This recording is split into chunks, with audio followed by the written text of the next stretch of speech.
CBI அப்படிங்கிறத வந்து நான் விடுதலை சிறுத்தைகள் எப்படி பார்க்கணும்னா, சொல்லுங்க, மாநில அரசுக்கு அதிகாரமா ஒன்றிய அரசுக்கு அதிகாரமா அப்படிங்கிற இடத்துல நாங்கள் பார்க்குறோம். சரி, கடந்த காலங்களில் சிபிஐனுடைய செயல்பாடுகள் எப்படி இருக்குது அப்படிங்கிறத பொறுத்து தான் நம்ம வந்து பண்ணுறோம். ராமஜெயம் கொலை வழக்கில் சிபிஐ என்ன செஞ்சிருக்கு, வழக்கறிஞர் சங்கரசுப்புடைய மகன் சதீஷ் வழக்கறிஞர் சதீஷ் வழக்கில் என்ன என்ன என்ன பண்ணியிருக்காங்க, இன்னைக்கு எதுவுமே கண்டுபிடிக்க முடியல.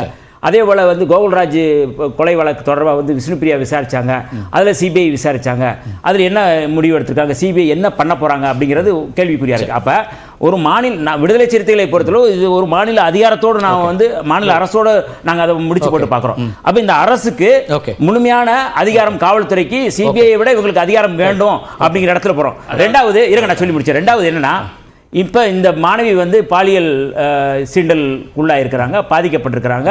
இதுபோல் தமிழ்நாடு முழுக்க, இந்தியா முழுக்க தொடர்ச்சியாக இந்த மாதிரியான பெண்கள் தொடர்பாக நம்ம வந்து விவாதிச்சுட்டே இருக்கிறோம்.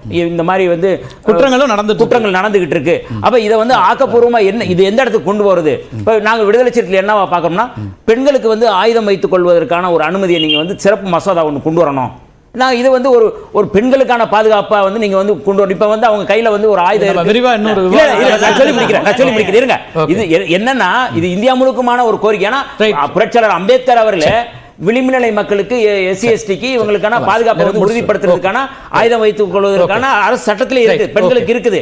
அப்ப வன்கொடுமை தடுப்பு சட்டமும் கூடுதலா இருக்கு. நான் சும்மா திரும்ப திரும்ப நீங்க வந்து விசாரிச்சுட்டு நீங்க வந்து அவங்கள ஒரு பெண் வந்து பாதிக்கப்பட்டிருக்கிறாங்க அப்படி கடந்து போறது அப்படிங்கறத தாண்டி இது வந்து ஒரு வலிமையாக வந்து அவர்களை வந்து பாதுகாக்கக்கூடிய ஒன்றாக இருக்கும் அப்படிங்கறத விரிவாக விவாதிக்கப்பட வேண்டிய ஒன்று.